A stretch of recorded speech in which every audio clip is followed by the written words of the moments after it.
All right, well, we are going to get started since we have a, well, it doesn't look too full of an agenda, but I have a feeling it will be. So we have good things to talk about and to discuss and strategize. So let's go ahead and get started, and hopefully we can have a few others join us as we move along the agenda.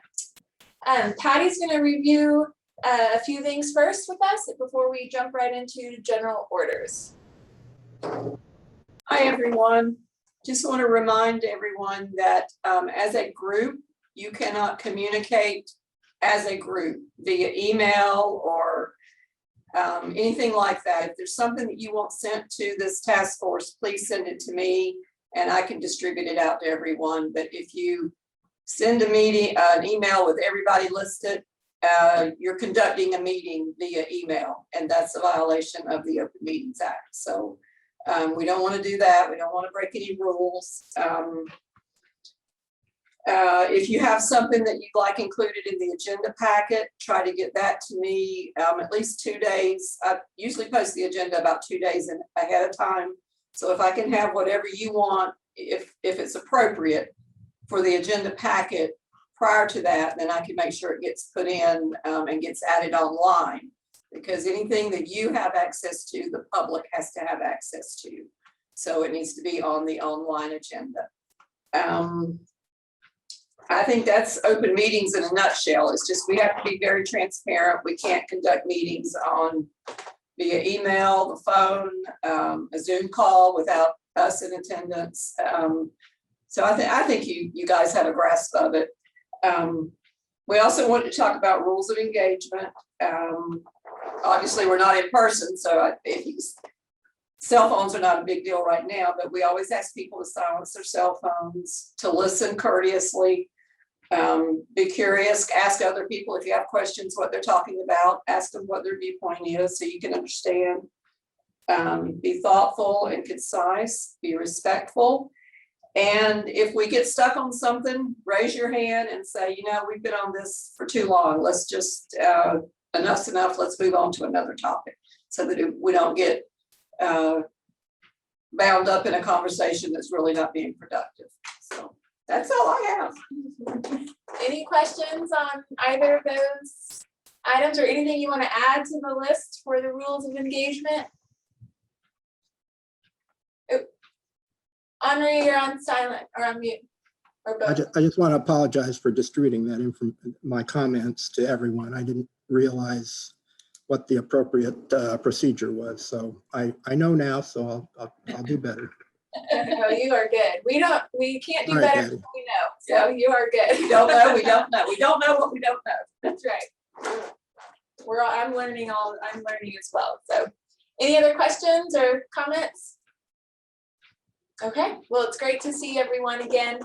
So we have two main items on our agenda that we'll spend nearly an hour and a half on, unless it doesn't take us that long. So the first thing will be, we discussed last week at a special meeting the DG tariff recommendation.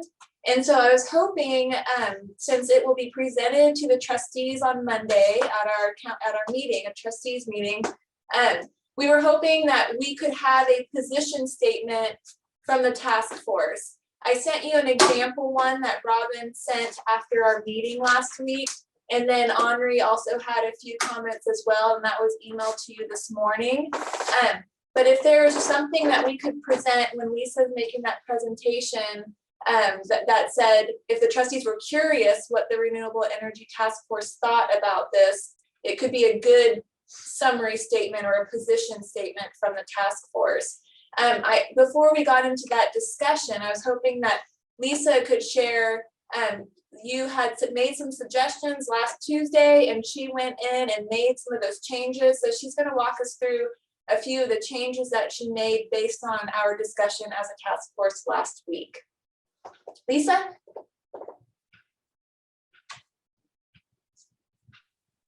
Good evening, everyone. So we took your input seriously, and we have revised the package that was released to the city manager's office.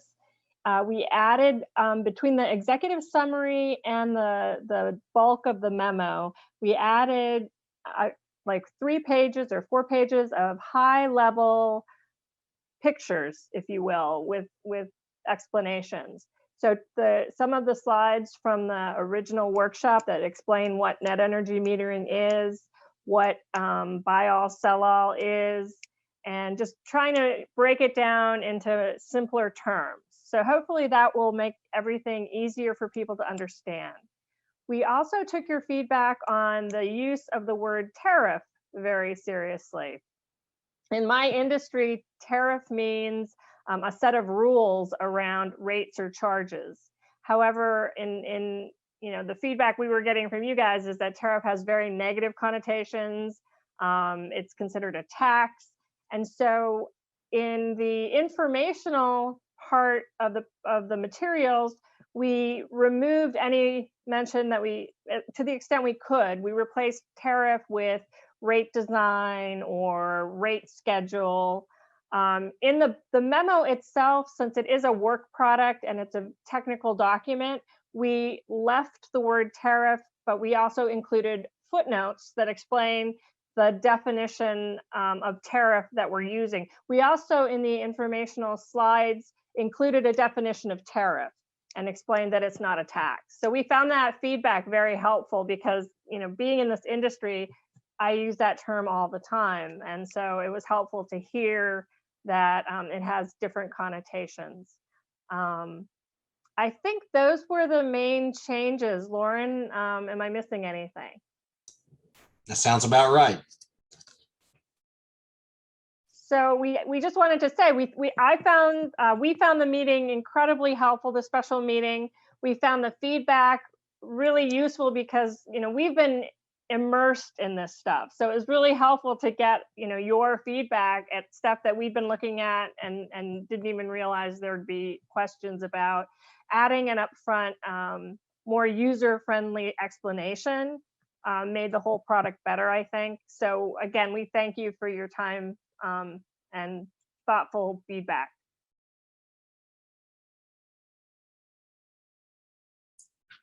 Thanks, Lisa and Lauren.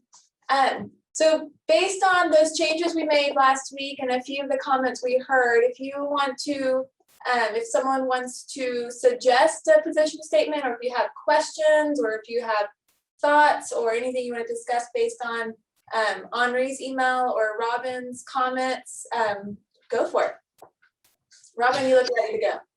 Yeah, can I just ask what of course I can look it up. I don't know if it's already posted, but what exactly is on the agenda for Monday? I assume, well, could you just say what's going to happen at Monday's SUA meeting?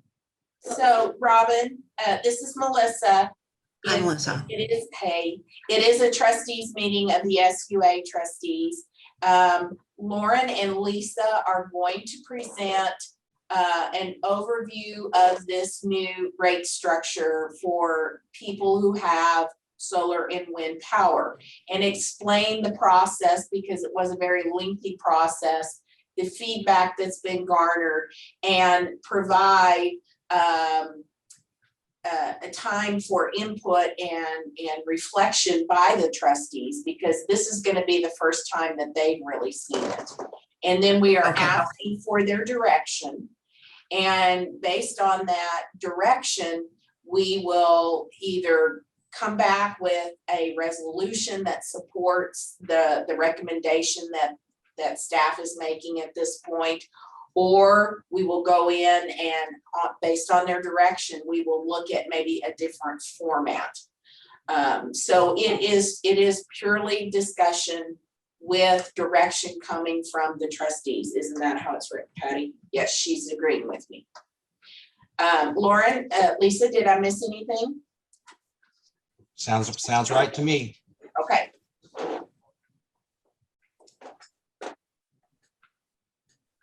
Pat? Thank you. The agenda is posted, so you can look at it. Okay. We got it this Thank afternoon. you.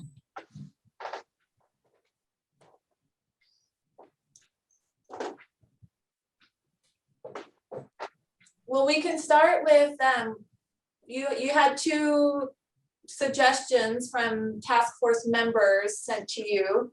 So if you had a chance to look at either of those, do you have questions on those? Do you want to go in that direction?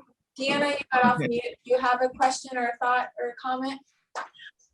I liked Robin's summation of our thoughts about this, and I would go with that, but we might want to add in some of what Henri sent in too, but I don't have that at my fingertips. So if you want to make suggestions to adding some of that in, go for it. But I like what Robin wrote.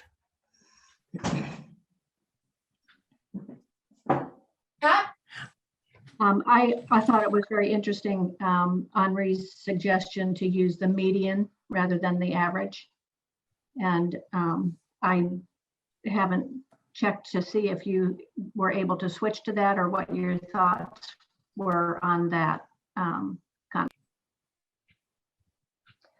So I think it might be helpful if we had Henri talk about his proposal, and then we'll provide feedback. Would that work for everyone? And I don't know, am I able to screen share eventually? Yeah, I'll figure it out while Henri's talking. Okay, so I'll turn it over to Henri now. Okay. Well, I mean, basically, I'm relatively happy with the way the policy that we've arrived at seems to be a good improvement over the buy all sell all policy that we've had in place.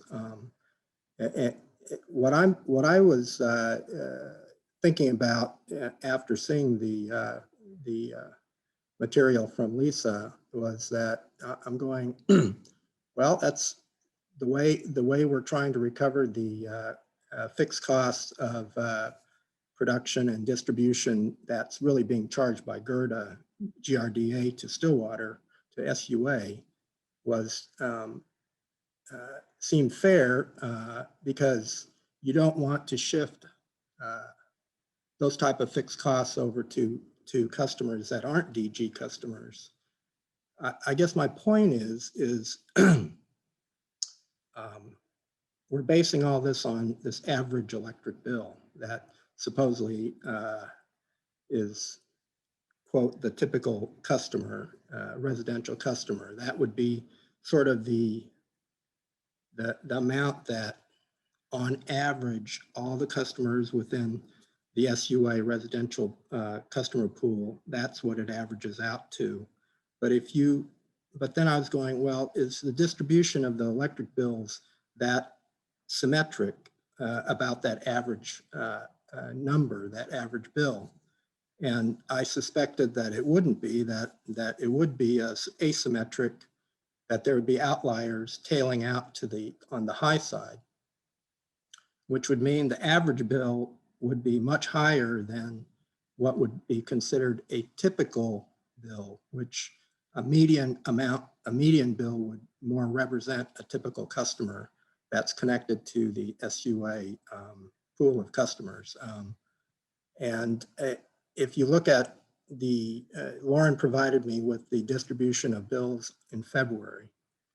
And I went ahead and did some, played around with the spreadsheet and found that the median bill is probably a customer that's consuming around 650 kilowatt hours per month. That's in February. I mean, in the summer, it'll be higher. Whereas the average bill was the 920 kilowatt hours, which was pushed up on average because of all these high consuming customers on the right side of the distribution. So, I mean, you know, you go back and think, what is it that we're trying to accomplish here? What is the reason why we're trying to charge this fixed service, this service availability fee? What are we trying to do to address sort of the fairness of a DG customer versus a non-DG customer. And really what we're trying to do is, you know, if you have a DG customer that connects up to the grid but doesn't use any SUA power, that he's just completely self-sufficient, he's still getting the benefit of backup power off the SUA grid. And SUA grid requires maintenance and service costs and all these other things that a DG customer should pay for the right to just connect to the grid. I understand that, but what is a fair amount to charge to that DG customer? And I guess the thinking was the average electric bill of a residential customer was the appropriate amount to look at, to use as a benchmark. My point is, I mean, that's somewhat of an arbitrary pick. You could pick pretty much, you could justify the median bill because that would really reflect a more typical customer. If you look at the number of customers that pay lower amount and higher amount than that median bill, that's really what would represent a typical customer, SUA residential customer. And so my thinking was, rather than using the benchmark of average electric bill, a median bill would be could be justify, would be just as a fair argument to use to determine that service availability fee. Anyway, the other interesting thing that came up today from Christine, she emailed me some information about what OG&E and Edmund were doing with DG customers. And interesting that OG&E doesn't seem to have a connection fee for DG customers, which is they're pretty much straight net metering, and it's pretty DG friendly. It's very nice.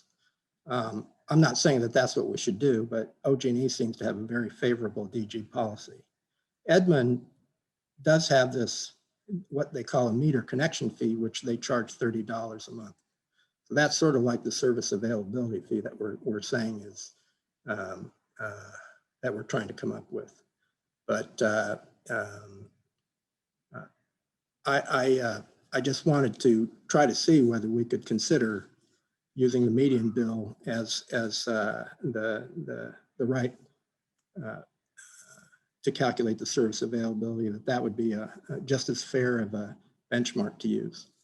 Anyway, that was my thinking. Okay, so I'm not saying you're right or wrong about using the median because we don't have the data to determine that. So the first point I would like to make is that we use the data that was used for the cost of service study. And when the cost of service study was performed, a heavy data crunching was done down to like the customer by month by every residential customer for a 3-year period. That data was distilled down into averages. So for this distributed generation tariff, and that's a data intensive, expensive exercise of any cost of service study, is taking the raw consumption data and converting it into a useful form. So unfortunately, I can't answer your question because we don't have that granularity of data, and it would take a big effort to get it. Now, when Stillwater does its next cost of service study, at that time, looking at the median doesn't cost a whole lot more because you're crunching the raw data anyway. So one suggestion would be, when Stillwater does the next cost of service study, the Renewable Energy Task Force could ask that they include that analysis, like look at the median and see what difference that would be. So that would be my first point. You had also made points about the fact that distributed generation would reduce peak. And so I'd like to show a couple slides about that point. Let's see.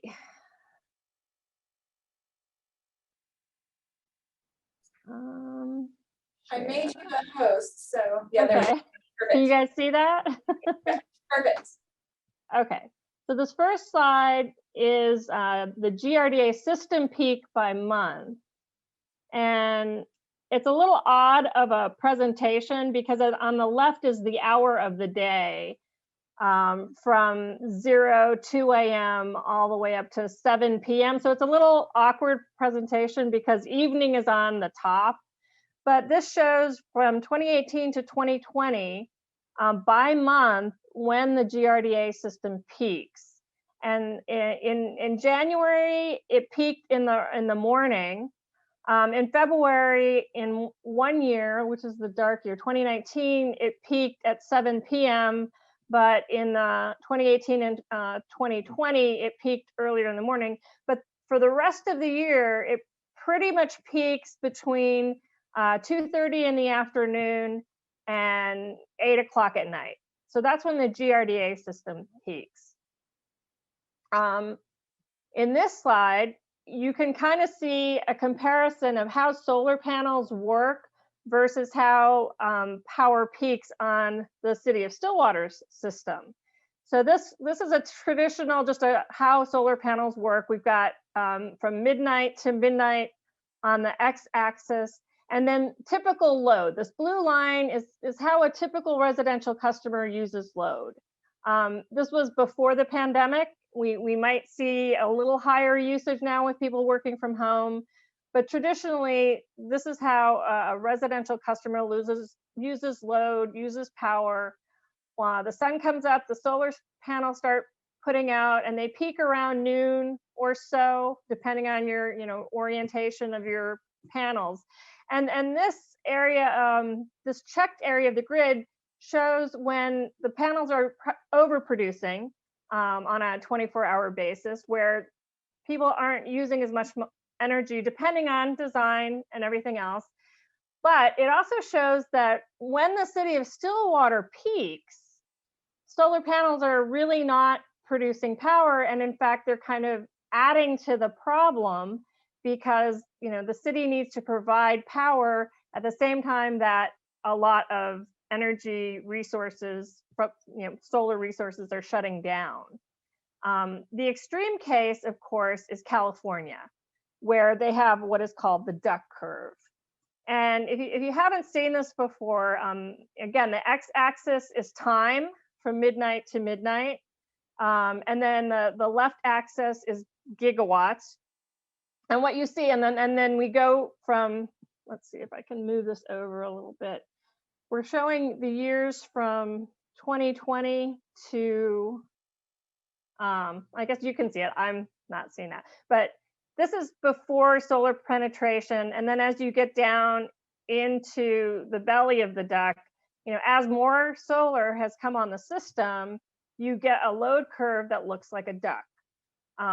When the solar panels start producing in this yellow shaded area, load drops on the system. And in fact, in this extreme belly, the grid operator has actually had to send negative price signals and given power away for free, essentially, because the system always has to remain in balance. Supply always has to equal demand. And so if you have way too much power, you need to create use for that power, or bad things will happen. So over-generation risk is just as bad as not having enough power and having brownouts or blackouts. If you have too much power, that power has to go somewhere. Now, the other issue created by solar is the neck of the duck. And you'll see that in this 3-hour period from like 4:30 until 7 p.m., when solar panels are shutting down, that's exactly when load is ramping up, where the need for power, people are getting home, people are turning things on. And in an extreme case, that created the need for ramping 13 gigawatts over 3 hours. And I think Germany experienced this early on in a couple 10 years ago maybe, where they were having to fire up oil and coal resources to meet this surge in demand when solar shuts down.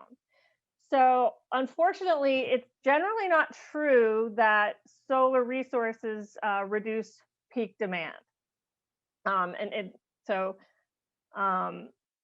Again, we're, trying to be equitable. And I think what we've done is equitable. I think that using the average is a reasonable approach. I'm not saying it's the only correct approach. However, in order to answer Henri's question, we would need to do more data crunching and analysis. And Lauren, is there anything else you want to add? No, I would just add that on that last slide, when we said GRDA's peak, that's really Stillwater's peak, right? That's our system peak, right? Oh, I'm sorry. I apologize. Yeah. Yeah. And we've seen this slide for a long time. We just never corrected it. So it certainly is ours.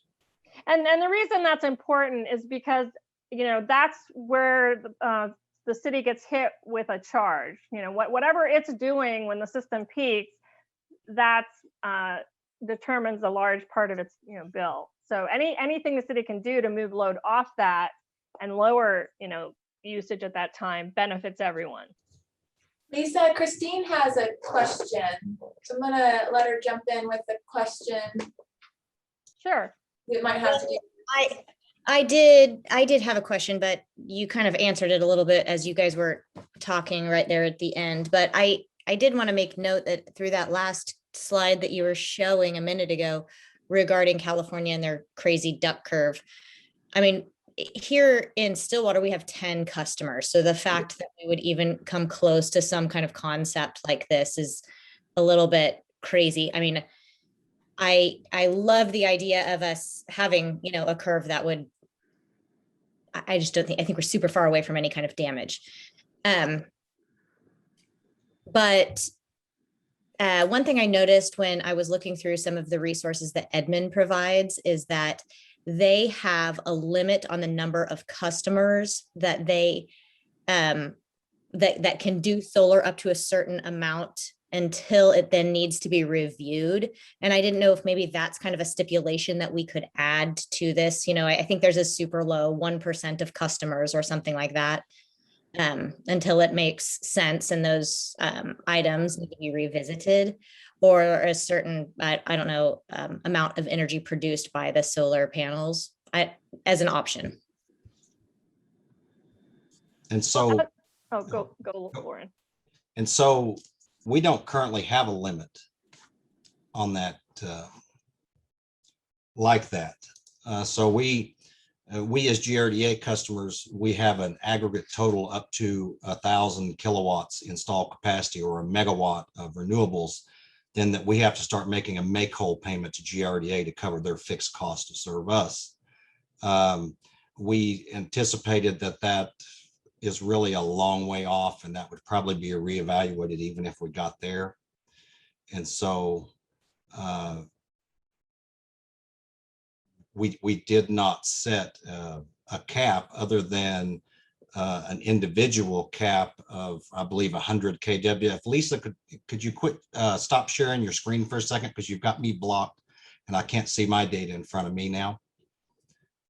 But we have 100 kW single installation cap kilowatts. Does that answer your question, Christine? There you go. Thank you. Yes, it answers my question. Thank you. I'm also trying to get a little girl ready for a cheer competition as we're doing this. I apologize I keep unsharing my screen. And Sorry. Pat had Henri, was that referencing what Christine's question? Because Pat had a question as well. I have a few questions, but I'll let Pat go first. Okay, so Pat and then Robin and then Henri.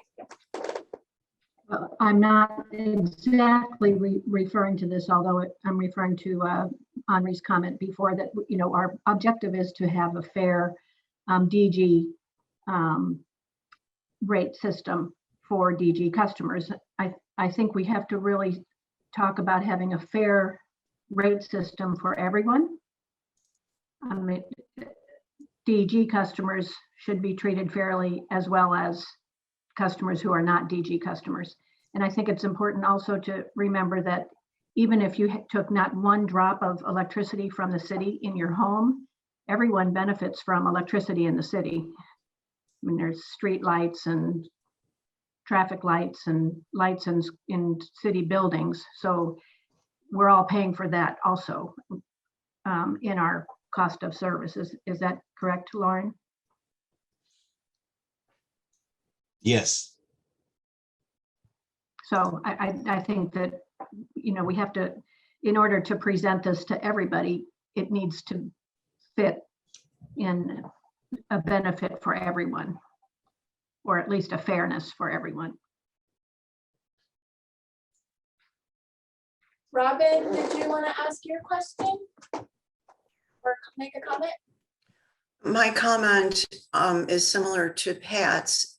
It doesn't really, I mean, we need to have a policy that would work even if we did have a duck curve. You know, the policy needs to work for whatever situation might present itself. We need to have the best possible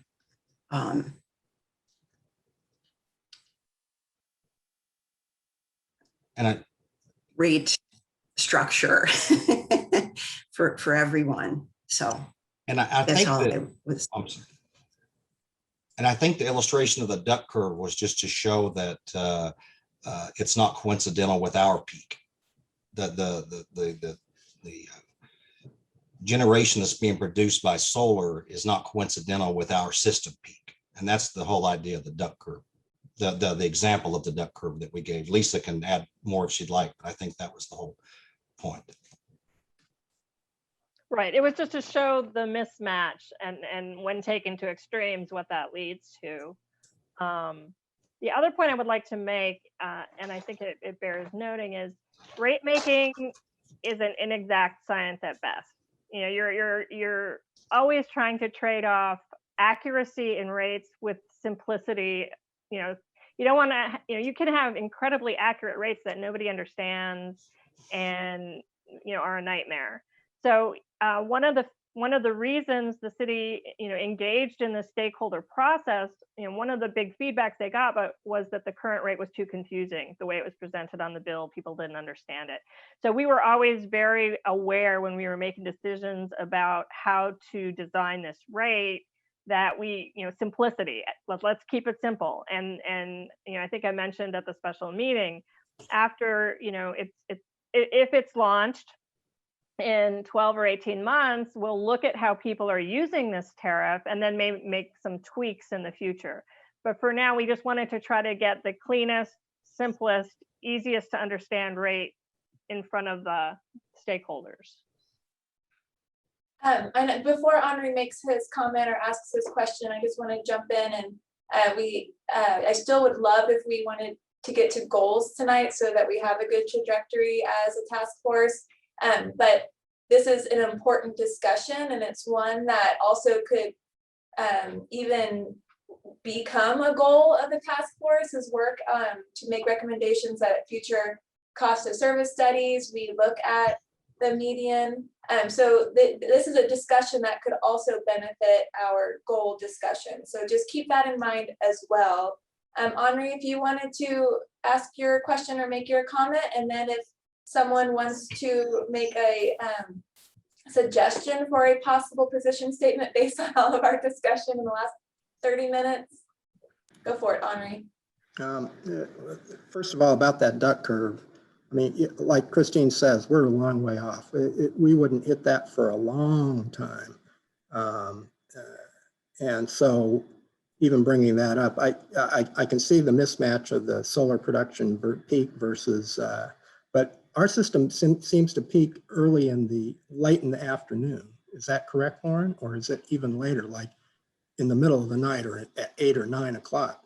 No, we typically peak between, well, you saw the solar, the graph that she put up there. So it's typically 4 to 6. Yeah, because that 4 graph p.m. looks to like, 6. that graph But also 8 seemed to p.m. like show that it was like 8 o'clock. No, I think you have had, some like late in the Right. evening. Right, and that's typically, that could be in the winter months and stuff. If you During pull the, the during graph the back up. summer, I would think that it's like 4 to 6, like you said. Yeah, absolutely. In which case, the solar contribution would help a little bit. Not great, but it would help. So I guess what I'm saying is, you're right about the mismatch. I didn't realize. I thought maybe some of the customers within Stillwater, like the businesses, would peak during the afternoon, earlier in the afternoon. So that's why I thought it would help out. But in any case, that's neither here nor there. I'm really saying that, using a median bill, I'm really surprised that it's that complicated to actually determine what a median bill is over say, annual, looking at the 12 months. I mean, you already have a study of what the average consumption is for every month, or well, yeah, for every month. I saw 3 years worth of data or something from Lauren that had average. When the cost of service study was done, the data set was 3 years of data for every customer for every month. So it's a massive amount of data to crunch. And the problem is, at this point, now that the study's done, we can't go back in and pull out all that median data. It simply would be a huge effort. I mean, it can be done, but at this point, you'd be better off using newer data, because the study was based on 2016, 17, and 18, yeah.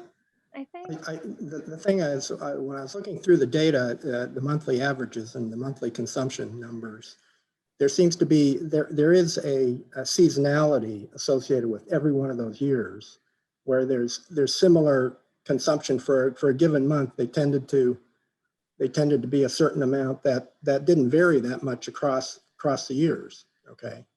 And also, so the way I see it is, if you use our current data that we have, like the February data, you could actually extrapolate off of that in terms of calculating or getting to a median value. It's not like we need to be right precise on the exact kilowatt hours per month that someone uses. It's that we're sort of in the ballpark, and we're definitely using a median versus average. There's definitely a big difference in that amount. So. Well, I agree with you, but I would not be comfortable designing a rate around that little, and extrapolating. I mean, it just wouldn't be. I hear what you're saying. I hear what you're saying, but then, is it really that complicated to go through and filter out? I mean, computers are very powerful these days. If you have a database of all the data there, it should be, I can't imagine it taking more than a few days to get through that. I can't even imagine that it would take 1 day to get through that, to calculate what a median bill is for a customer. I'm really surprised that we have what, 19,000 customers, right? Or something like that. And you have 12 months of, you can do it on 1 year's data. You don't have to go through 3 years. You could do 3 years, but I mean, the amount of calculation is so straightforward, in my opinion. I'm really, my background is in computer science and electrical engineering. And so the amount of horsepower that we have available at our fingertips these days is quite amazing. And a database like that is really not that big. So I'm surprised that we can't actually come up with that number. We're not saying we couldn't do that task. We're saying it wasn't part of the scope of this effort, and it would require not an insignificant budget. I mean, it's doable, but it's not going to be. It would take some budget. We have a billing department and we have the database. I mean, if you provide me with the data, I'll come up with it. I'll do it for free. How's that? I mean, I heard him. It's free. I'm just saying that it's, to me, it just seems very straightforward. If you give me the database, I'll come up with a number, and you can go over the numbers and check my work. But it's is something that I feel is something we should consider. And I would highly recommend that we try to do this versus just even to see what the difference is. I think the difference is going to be quite significant. So. Pat, did you have a question or comment related to this discussion? I think it's a fascinating discussion, and I think with the shortness to Monday night for the meeting, that I would like to highly recommend that we check median average, or customer charges at some point. But we move on with Robin's comment that right now the distributed generation metering tariff sounds fair, with a note that we would like to have more data at another time about using median rather than average rates. Okay, yeah, and I can work on drafting something that incorporates both Robin's comments with the comment about needing additional data to look at the median analysis as well. Christine, did you still have your hand up, or? I did. I was kind of on par with Pat on some of that. I know that one of the major goals of tonight was to move forward with creating a position statement so that you guys have something tangible to bring to that meeting in a couple of days. And so I don't know exactly what that means, what kind of a position statement that you are looking for. And so I was hoping maybe we could get the ball rolling on exactly what it is that you could present with these details, these suggestions, ideas, so that whatever you're bringing to them is something they can both move forward with, and we can as well. Yeah, so in the agenda, there was Robin's comments, and that basically says, does everyone have that? The comments that Robin made. So it's basically supportive of it. I can read it, but if it's in front of you, but that there's more we can do, but it gets us towards our transition to 100% clean energy. And so therefore, it's a positive step in the right direction.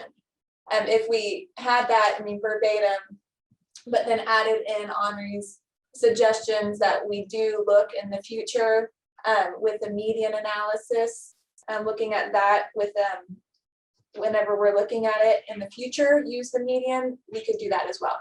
Pat, and then we need to move on so we get some goals. Just be sure to put in that proposal that Henri is going to do it for free. Oh yeah, that's right. I'm actually serious that what I'd like to do is say, if it's an issue of resources that is preventing us from looking at what a median bill is, I volunteer to go through that and try to get that for the SUA, for the trustees, so that that won't be an issue. Okay. So Well, I'd what like I to would- have that. what- I'd like to what- have what that I would presented. say it's not that simple, because calculating the median bill is one thing, but then part of any rate design is then assessing what happens when you implement that, and then looking at everybody's usage under that new paradigm and predicting what's going to happen. So it's a little more complicated than that, and I'll leave it at that. Okay, so with that, how about does everyone know how to do the raise hand feature on your face? So if you're comfortable with what Pat had suggested, moving forward with Robin's comments, adding in Henri's suggestion, go ahead and raise your hand if you're comfortable with that, if you are on the task force, and then based on that, we will move forward. If you don't know how to do the raise hand button, just raise your hand or don't. Okay. Dana, do you want to, are you voting can yes, raise it or that you way. could go no if you're not voting? Are you saying no to that? How about if I just call the roll? Okay, yeah, Patty's gonna call the roll. I don't believe I'm on the task force.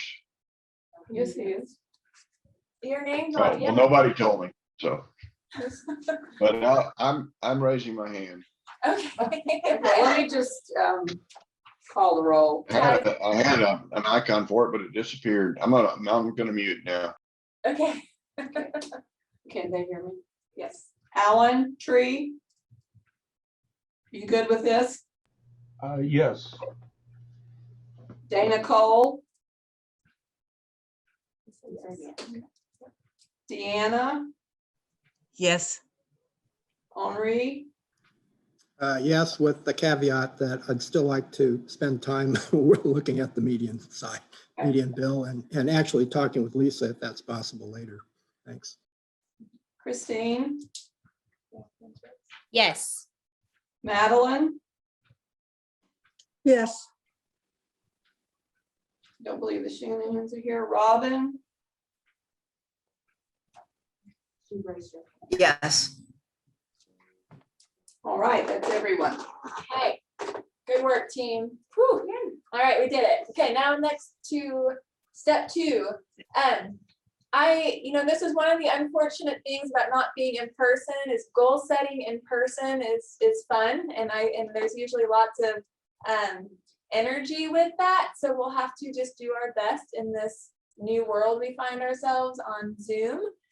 We do have a white or a big piece of paper back there, and Patty's going to write what you come up with. So our purpose for this next about 40 minutes, maybe 35 minutes. And if we don't get to all of it, then we will just have to continue with our goal setting at our next meeting, which is a possibility, and that's just fine.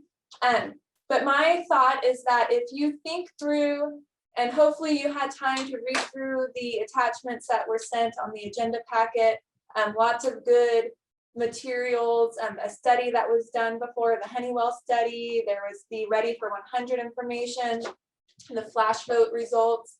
A lot of that was to hopefully to generate ideas for goals that you may have.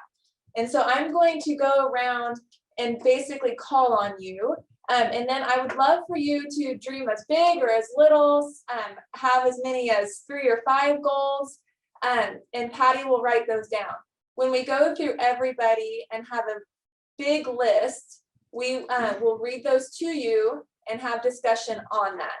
I don't know if we will get much further than that today, but we'll see where we're at after we all have a turn to talk through some goals. No one's looking too disgruntled, so we're going to go pretend like everyone's happy with that. Henri, did you have your hand raised still? Your hand raised, is that just on accident, or do you have a question? I don't want to. That was an accident. Okay. That's something I would do. I'm learning how to raise your hand on Zoom. Okay, so we are going to start next to me on Zoom is Deanna. So Deanna, do you have any big, small, medium-sized goals you want to share with us? What would you like to see for this task force? I have a whole long list. Okay, how about we go with the first 3, and then if they are not said, when we get through the rest of the people, that way we have time for everybody, we can add more to the list. Does that work, Anna? Okay, I'll do 3. Okay. One of them is efficiency. I'm concerned with efficiency and weatherization of, this is all one, weatherization of homes and house energy credits. Efficiency has to do with buildings, and this is buildings of residences as well as the city buildings. And then I'm concerned with electric vehicles being added to our city fleet. Number 2, electric vehicles to the city? Yeah, being added to our city fleet for the police, and even for if the trash service. I don't know if that'll work, but everything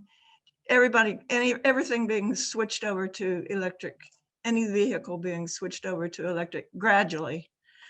There's so many things. Well, I'll just stop there and let someone else go on. Okay, Deanna, thank you. Henri, you're next to Deanna on my screen.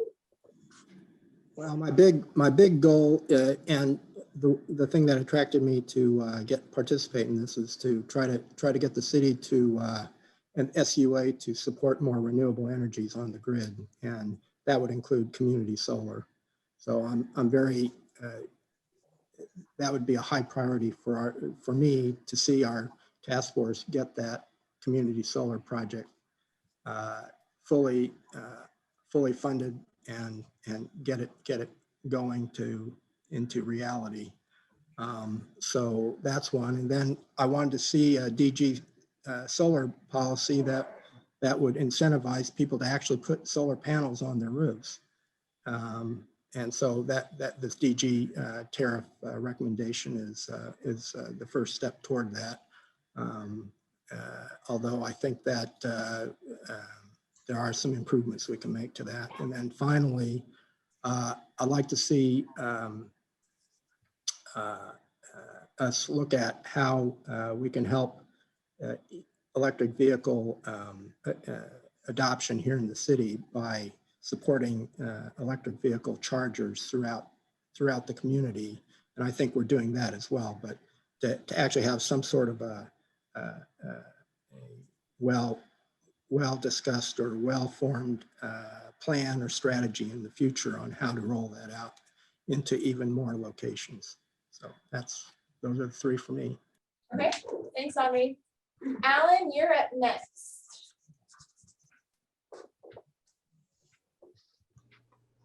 Okay, I concur with Henry about the community solar. I'd also like to see Stillwater adopt a policy that's favorable towards people putting solar panels on their roof or anything else.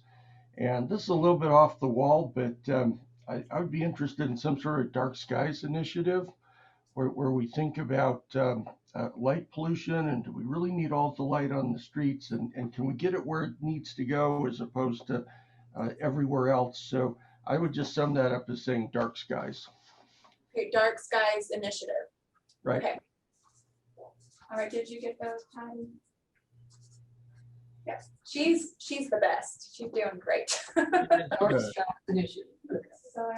Okay, all right, Robin, dream away.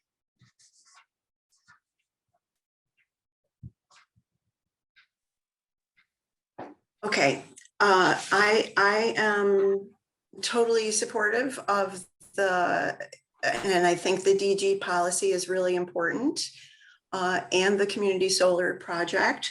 But I think that our task is essentially a planning task, and that one of the things that was in the Ready for 100 slides is one of the goals is for the city to adopt a plan. It could be called an energy action plan. It could be called a sustainability plan. It might be called a climate adaptation plan, and the specific steps may have to do with energy efficiency, electric vehicles, et cetera. But I think that's an important thing that should come out of this group, is a plan that can reference back to whatever long-range plan the city already has in place. And I found a document called the Comprehensive C3 Plan 2030. I don't know if that one is still current, but there are some goals in there that these ideas are consistent with, that I think it's important to have whatever steps we might recommend be consistent with what's in that long-range plan. Okay, so that's one. that we have a plan, that we come up with a direction with, and then I have some more specific ideas. One of the communities that was featured in those Ready for 100 slides is Fayetteville, Arkansas. And they have, I don't know what progress they have made on this, but they have had a plan to build a community solar facility that would provide enough energy to offset the power used in their wastewater treatment plant. And that would, having a situation like that, I think would be more meaningful for the whole community than having a community solar project that's for sale by subscription at a premium. One of the things that Lisa pointed out in our last meeting, not last week, but 2 weeks ago, is that with our community solar project, we need to be sensitive to the fact that it's got to benefit the whole community. So you know, having the community solar project is great. I think we need to find a way for it to benefit everyone in the community. And that's an example that I saw. There may be some other way to do it, but you know, if you look at the Honeywell report, the wastewater treatment facility uses an incredible amount of power. And gee, wouldn't it be great if our solar farm produced enough energy to offset the power used by the wastewater treatment plant. And then if I could just say one other thing, another thing that stood out to me about the Honeywell report is city owned facility. They recommended retrofitting or replacing interior and exterior lighting with LEDs. So I think that's a specific step that we could recommend that would save a lot of energy. Awesome, thanks, Robin. Pat, you are up You're next. welcome. Well, I was looking at San Antonio in RF in the Ready for 100. And I liked their goals, but they're a little bit kind of loosey-goosey. Are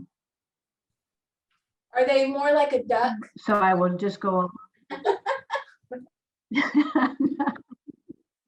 Duck, duck, goose, I'm not sure. They are, I would say that I would go along with Robin's idea that a specific plan. So San Antonio's plan was called Climate Ready, San Antonio Climate Ready. I do like the idea of including efficiency in some type of plan, because I think that also, you know, again, being picky about words and how words affect people. I think if it's always related to climate, too many people immediately think that's nonsense. That's all left wing. We're not doing that. It's so efficiency is something that everybody, I think, can see the benefit of.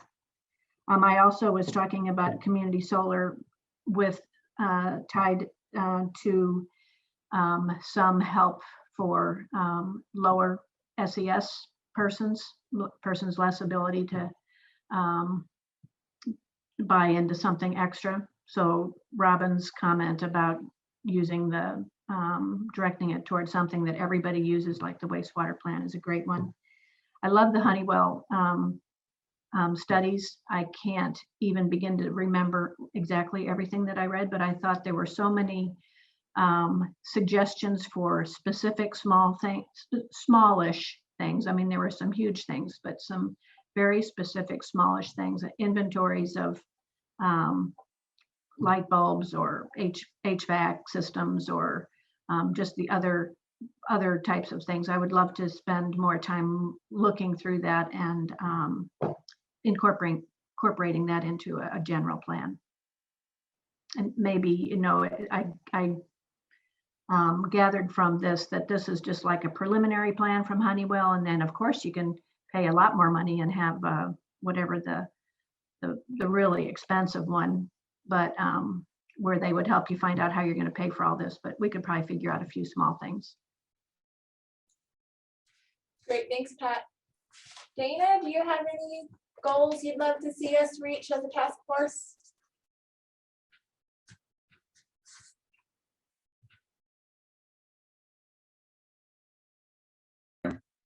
Sorry. Well, everything, can you hear me? Okay, everything blurred out for a second. Are you hearing me now? I guess you are.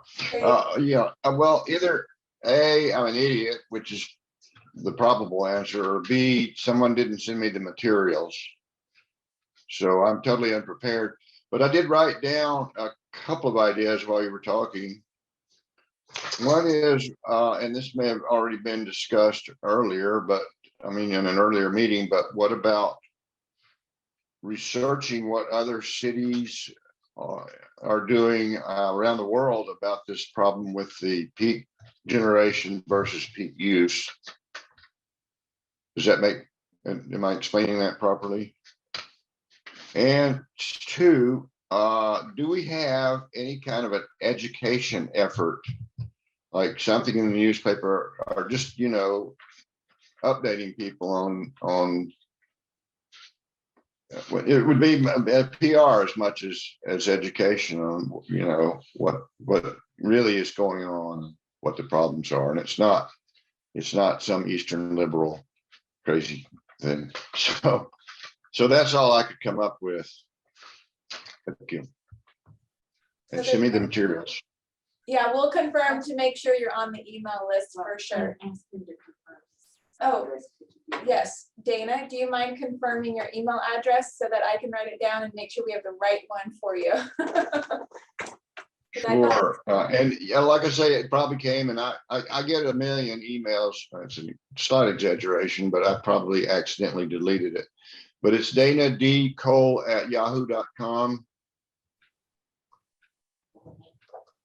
Okay, danadcole@yahoo.com. Is that Yes. correct?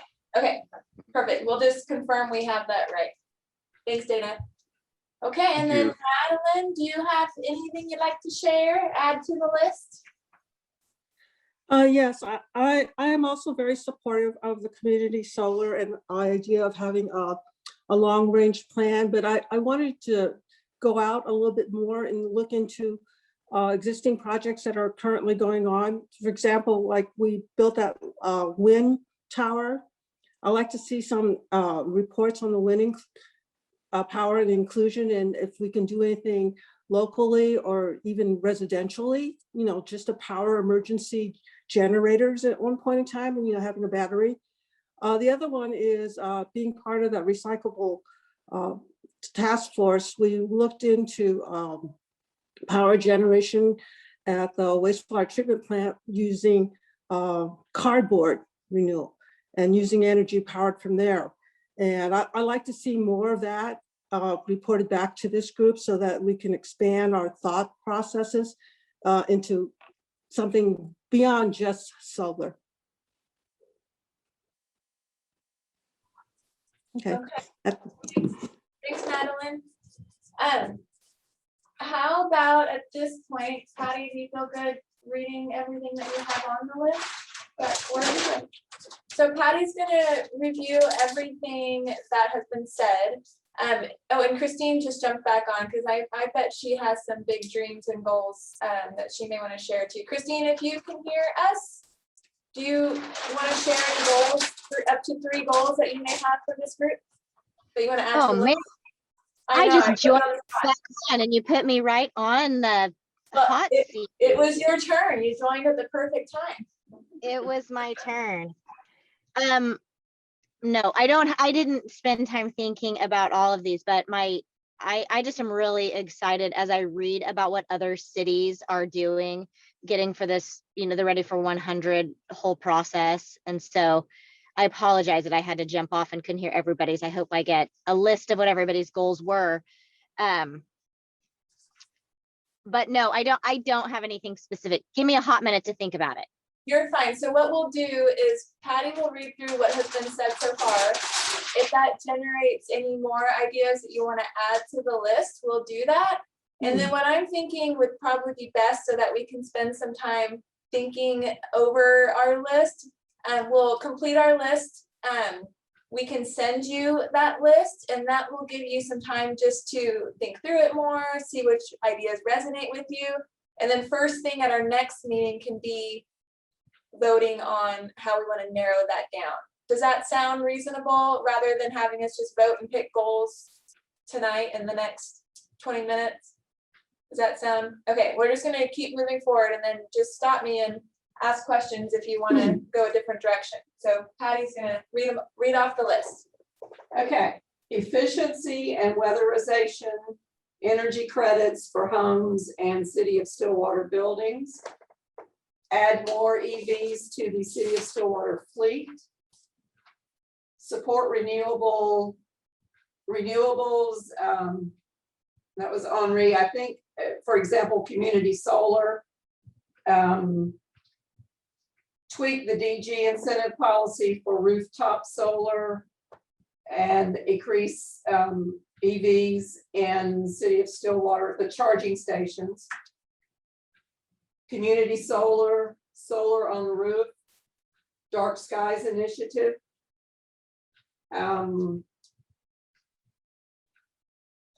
Plan to adopt an energy action plan based on efficiency, EVs, etc. Relate the plan back to the C3 plan, which is basically the master plan for the city. Look at what Fayetteville, Arkansas did with their community solar based at their wastewater treatment plant, something that benefits everyone. Start small, perhaps with the LEDs in city facilities.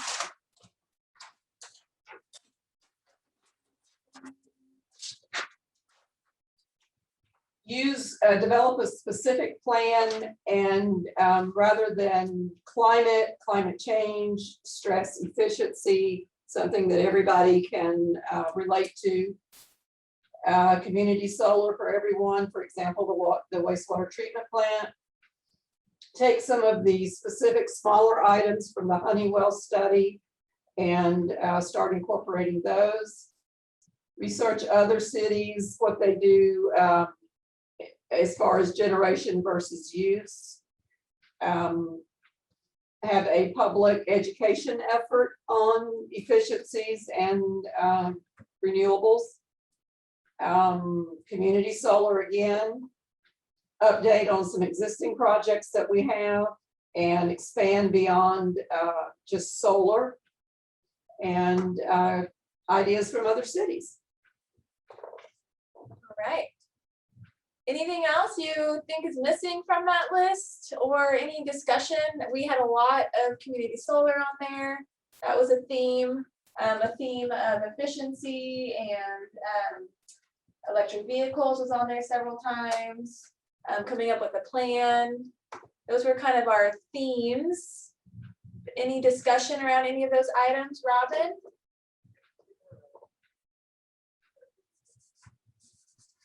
Yeah, another specific idea that occurred to me that I read about is using LIHEAP funds to leverage community solar. LIHEAP is the Low Income Heating and Energy Assistance Program through the U.S. Department of Energy. And I read about a community, I think it's in Minnesota, that uses LIHEAP fund community solar project. And Lauren, correct me if I'm wrong here. LIHEAP do you have access to those kinds of funds, or is that only investor-owned utilities? She broke up there and I didn't quite understand what she said. Did you hear exactly? She's talking about LIHEAP. which is low income HEAP. It may be a program only available to investor owned utilities that are state regulated, which Right. the city is not. Right. I'm not familiar with that term, so Yeah, I think it's I doubt it. an investor owned for-profit utility thing, unfortunately. Okay. I was under the impression that well, maybe we can. That doesn't mean you explore- couldn't have an initiative, right? That doesn't mean you could put that on your plate to explore potential options. Okay. Yeah, we can definitely research it. It's just something I'm not familiar with right now. So. Do you want us to add And on our list, find funding streams like LIHEAP? I mean, do you want us to add that just to the list of goals? Would that be? So look like invest or Yeah. investigate funding streams for this, and that could be an example. Okay, we'll add that on there. Robin, did you have anything else? Do we want? Yeah, Yeah, go for it, Robin, and then Deanna will be Yeah. next. sorry. Okay, just one other thing. The city of San Antonio, innovative things that they do to provide financial incentives for residential and commercial customers to reduce their energy use. To improve their efficiency. So we might look at that as an example. CPS Energy in San Antonio. It's called, okay, and I can tell you the name of the program, Save for Tomorrow Energy Plan, STEP. Okay, we have that down. Thank you. Deanna, did you have something to add? I just wondered, I don't know if we want to, as part of the plan, or if we want to look at the state laws that we need to be working on to make our jobs easier, because sometimes the state laws keep us from doing things that we want to do.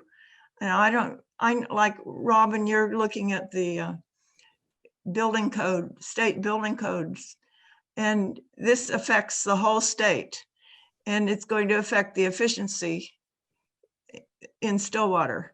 So I don't know if we want that as a part of the plan or just as an aside. I think it's worth visiting what I think Deanna has a great idea that we need to think about how to encourage local builders and contractors to use best practices for energy efficiency.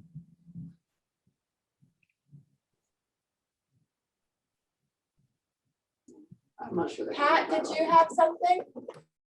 I just think looking at state laws is a crucial piece of this, because there are a number of things that one might think about in energy efficiency or efficiency specifically that might be regulated by the state, that we may be just banging our head against a little wall for a while. But it's certainly important to understand how that works, how the state laws regulate some of the things that we do. So a state policy piece of the plan.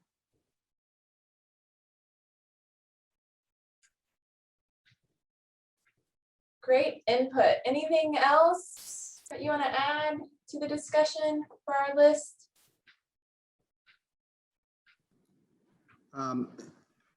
I've been interested in hearing whether we can get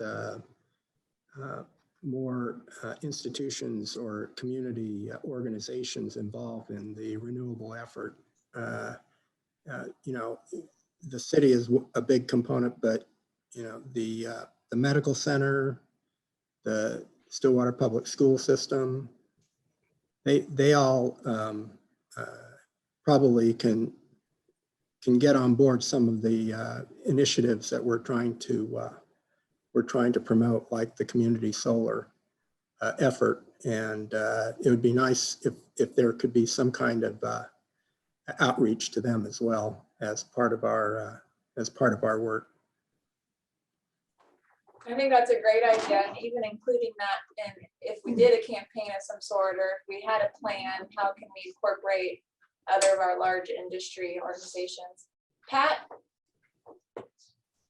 Sorry, I think Henri made me think of OSU has had a sustainability energy efficient. They've gotten awards for what they have done. If we could see their plan and see what they have done on the campus to promote their stuff, might give us some other ideas.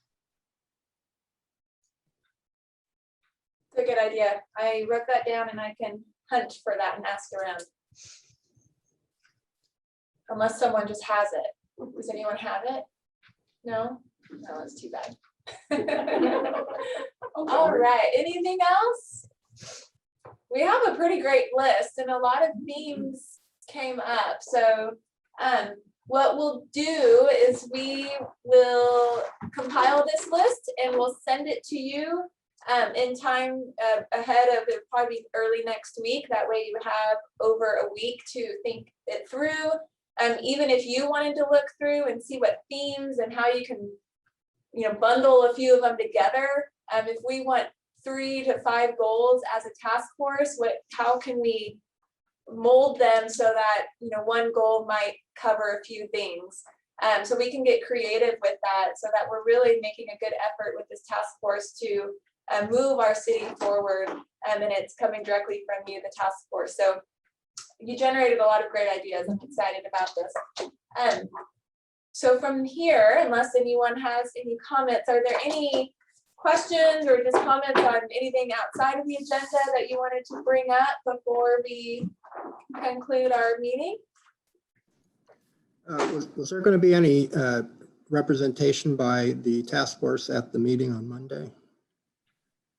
Well, Pat will be there. So The meeting's open to public comments. If you want to sign up, please go online and fill out the request to speak form. It comes to me. And if you want to be here in person, you can. If not, the Zoom link is live on the agenda online. But we need to know if you're going to speak so that we can plan ahead. And you're limited to 3 minutes. yeah, so what we'll do is we'll have this position statement from the task force. And so if you wanted to speak of something outside of the position statement, then it would just be coming from you as an individual. But if you wanted to just affirm or, just, say yay for the position statement, that might be. Why don't you designate someone to actually read the position statement at the meeting as a representative of the task force? And that way it's heard. And who loves just to speak in front of the whole community watching you? Who wants to do that? Deanna?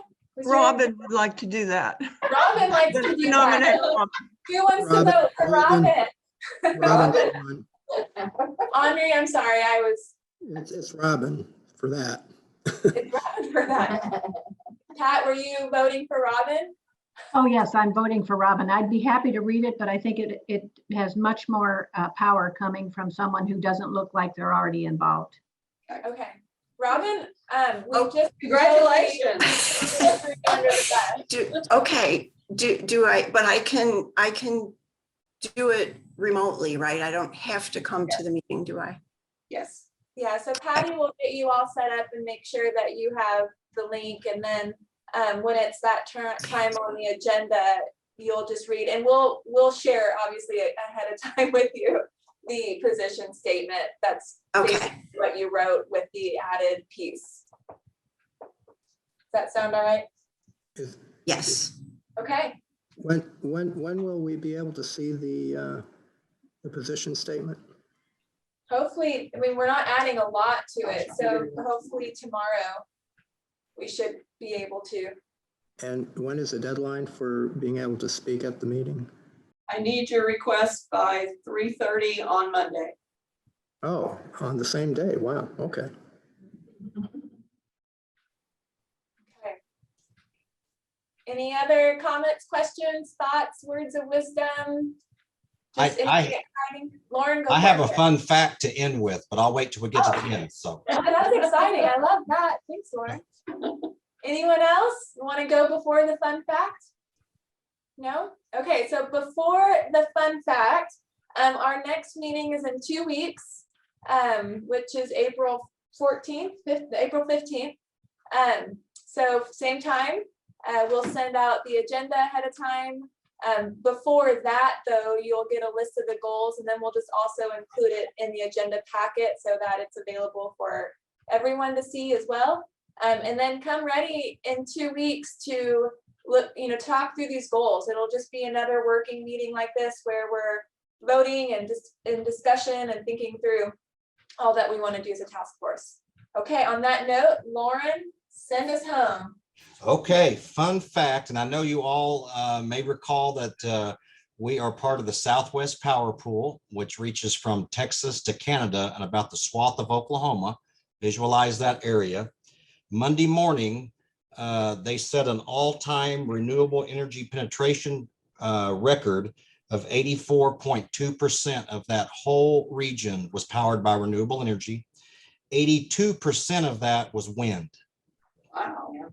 And I read another, I'm starting to read a lot of articles, and I got one today, as a matter of fact, where there's 2 huge wind farms coming on in the near future in north central Oklahoma, which is right in our area. So more and more and more wind continues to be installed in the Southwest Power Pool.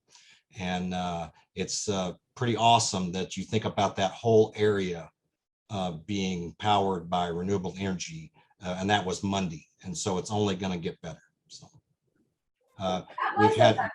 And I have a fun fact then, if you're going to say that.